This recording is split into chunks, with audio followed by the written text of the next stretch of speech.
Hello everyone, and welcome back to AniMonolith's light novel summary series. For that time, I got reincarnated as a slime. Picking up right after the previous episode, after confirming his own strength, Rimuru decided to compare it with Veldora's. Veldora Tempest, EP 88,126,579. Race, Supreme Chaos Spirit, True Dragon. Grace, Blessing of Fertility, Storm Protection. Title, Storm Dragon Magic, True Dragon Magic. Intrinsic skills, Universal Perception, Dragon Spirit. Haki, Universal Shapeshift. Ultimate skill, Chaos King. Nyarlathotep, Resistances, Physical Attack. Nullification, Natural Effects. Nullification, Abnormal Condition. Nullification, Mental Attack. Nullification, Holy Demonic Attack Resistance. As expected of a true dragon, Veldora's resistances were flawless. However, the enormous existence value made Rimuru, who recall a rather ridiculous story that had happened just recently. It began right after dinner. Rimuru was preparing to leave after a short meeting with Ultima, but before he could, Veldora suddenly appeared and blocked his way. Kwahahaha! Rimuru, I heard you've been conducting personal interviews with Benimaru and the others. Since I'm free at the moment. Before Veldora could finish, Rimuru immediately interrupted. I'll play with you later, okay? I'm busy right now. Wait. That's not what I meant. I want you to interview me. Rimuru blinked in disbelief. There was no reason to interview Veldora. He wasn't even a subordinate. If Rimuru needed any details, he could just ask Ciel directly. But of course, Veldora didn't give up, and even Ramirez joined in, both whining about how lonely they were. Rimuru, however, ignored their drama. This was no time for idle talk. The world was still on edge, and preparation for the next battle was far from over. Even so, Veldora insisted that he had a way to cheat the existence value system, and wanted Rimuru to confirm it. That's impossible, Rimuru replied flatly. The numbers can't be faked. Maybe the measurement isn't exact, but it's not that wrong. But arguing with Veldora was pointless. Once he started, he wouldn't stop until he got his way. In the end, Rimuru gave up and agreed to go along. Alright, fine. Let's go to the control room. Inside the control room, they started measuring Veldora's EP. The result? 88,126,579. Even Rimuru was surprised by the sheer number. Ciel confirmed it was accurate. Master's existence value is 88 million, but he keeps insisting it's even higher, Ramirez said, pouting. Rimuru, please scold him. The value was indeed overwhelming. Even a Saint-class being couldn't come close. Still, if Veldora somehow managed to manipulate the readings, that would mean there was a flaw in the entire system. Rimuru decided to let him try. With a proud look, Veldora threw off his coat dramatically. Ha! Rimuru could already feel a headache coming. Even though slimes couldn't sweat, it somehow felt like cold sweat was dripping down his face. Kuwahahaha! Watch closely, Rimuru. Behold my true power!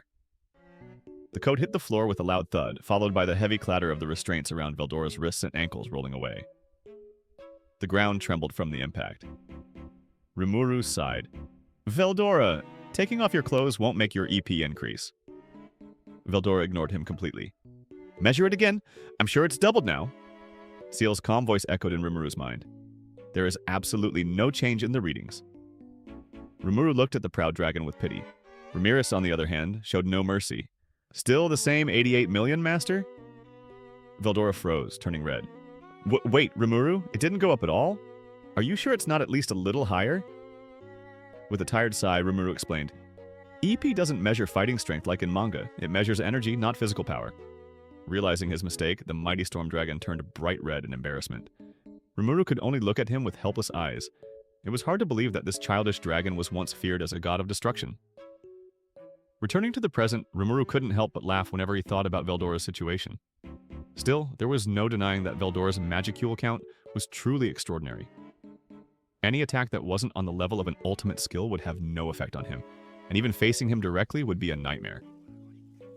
After being modified by Ciel, Veldora's ultimate skill, Chaos King Nyarlathotep, now possessed an incredible array of abilities. Thought acceleration, analyze and assess, all of creation, probability manipulation, parallel existence, investigation of truth, space-time manipulation, and multidimensional barrier. Yes, even Veldora now had parallel existence, meaning he could produce multiple conscious bodies at once. Combined with probability manipulation, it could be said that he was practically immortal, and not that this was anything new, since his core resided within Rimuru. All of Veldora's memories and emotions were constantly backed up. Even if one body were destroyed, he could be restored instantly. Now, with parallel existence added to the mix, it was almost impossible to kill him at all. Despite how ridiculous that existence value measuring episode had been, Rimuru still felt reassured knowing that the Storm Dragon stood firmly on his side. Judging from the numbers alone, Rimuru couldn't see any way he could defeat Veldora in a direct fight. Yet he also remembered that he had already predated a portion of Velgrynd, a being whose existence value was even higher than his own at the time. Thinking about that, Rimuru couldn't help but feel that his current EP seemed somewhat low compared to the vast amount of energy he had absorbed. Even though he understood that Magicules didn't directly represent combat ability, something about the numbers still felt off. At that moment, Ciel calmly explained the reason. The energy Rimuru had consumed had been transformed into his own flesh and blood, used to activate the true dragon release. In other words, Rimuru's maximum existence value should actually include the values of both Veldora and Velgrynd. Only when Rimuru released his true dragon form and recalled both of their powers into himself would he reach his true maximum potential. That revelation left Rimuru speechless. If the total EP of Velgrynd at the time she was absorbed had been close to 50 million, then adding that to his own and Veldora's meant his true potential value was utterly enormous, far beyond imagination. Still, Rimuru understood that fully releasing such overwhelming power would be dangerous. With that much energy, control would become nearly impossible, and the risk of collateral destruction was far too great. Therefore, he believed it would be meaningless to unleash power beyond what he could control. Meanwhile, Ciel displayed Velgrynd's current data. Velgrynd, EP, 74,350,087 race, Supreme Chaos. Spirit, True Dragon. Grace, Scorching Affection. Title, Scorched Dragon. Magic, True Dragon Magic. Intrinsic skills, Universal Perception, Dragon Spirit. Haki, Universal Shapeshift. Ultimate skill, Divine Flame, King, Cthulhu. Resistances, Physical Attack. Nullification, Natural Effects. Nullification, Abnormal Condition. Nullification, Mental Attack. Nullification, Holy Demonic Attack. Resistance, the Divine Flame King.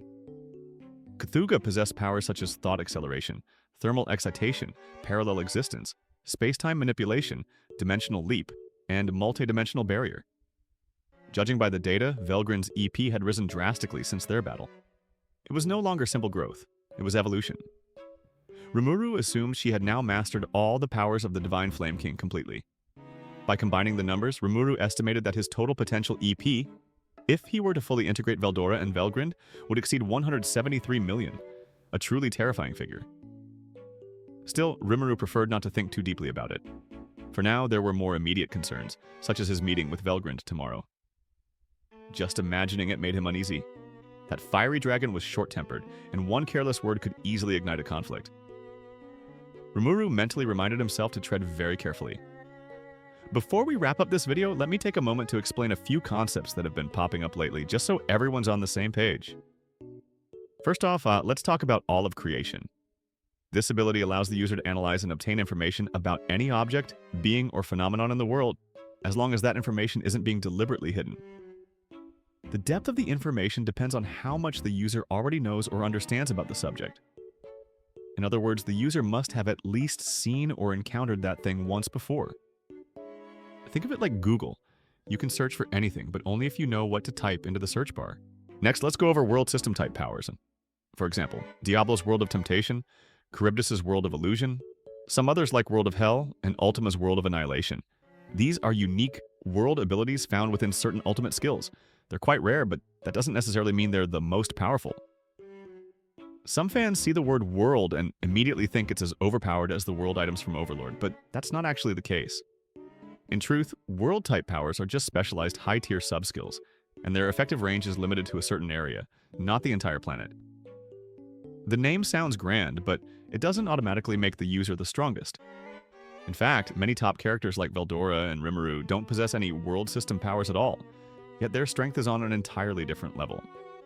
So don't judge a skill's power just by the name world in it. There are plenty of abilities that are rarer or stronger, depending on the situation. Lastly, let's clear up the concept of EP, or existence points, something that often gets misunderstood. EP is not a definitive measure of combat power.